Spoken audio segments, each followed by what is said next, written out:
Hello, আসসালামু আলাইকুম। সবাই কেমন আছেন? আশা করি সবাই ভালো আছেন। আপনাদের দোয়া এবং ভালোবাসা আমরাও ভালো আছি, সুস্থ আছি, সুন্দর আছি। আজকে সকাল সকাল বাজারে গেলাম। বাবুর বাবা আমাকে 500 টাকা দিচ্ছে বাজার করার জন্যে।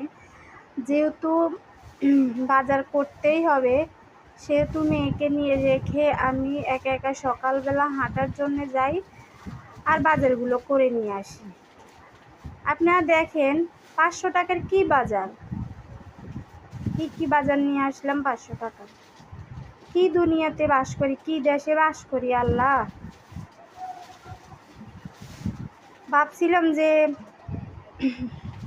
উনি ক্ষমতায় থাকলে বুঝি দ্রব্যমূল্যের দাম কমিয়ে দিবে। আচ্ছা উনি থাক, আরেকজন ক্ষমতায় আসলে বুঝি দ্রব্যমূল্যের দাম কমিয়ে দিবে। না, আসলে গরিবের পেটে লাথি। আমাদের মতো মধ্যবিত্তরা কিনতে গেলে হিমশিম খেয়ে যায়, আর গরিবরা তো আছেই। দেখেন 1 কেজি পেঁয়াজ 50 টাকা।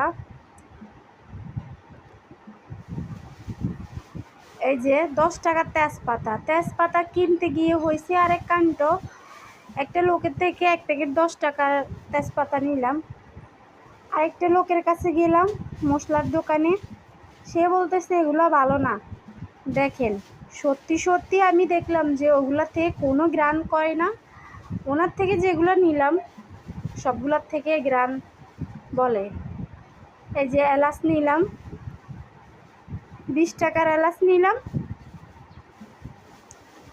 প্রথমে এলাচগুলোকে বেছে নিলাম, তারপরে উনি বলছে যে না বেছে নিয়েন না, এইভাবে নেন।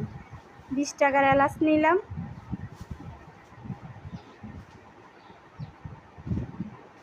একটা পড়ে গেছে। 20 টাকার জিরা নিলাম। যেহেতু গুঁড়া মশলা খাই, বাবুর মাছ ভাজিতে, বাবুর তরকারিতে বা ভাজিতে, ডালের তরকারিতে জিরে দিতে হয়। এই যে 10 টাকার চাপা শুটকি নিলাম। আর এখানে হয়েছে দারচিনি, 1 প্যাকেট খই, 10 টাকার দারচিনি, 10 টাকার খই।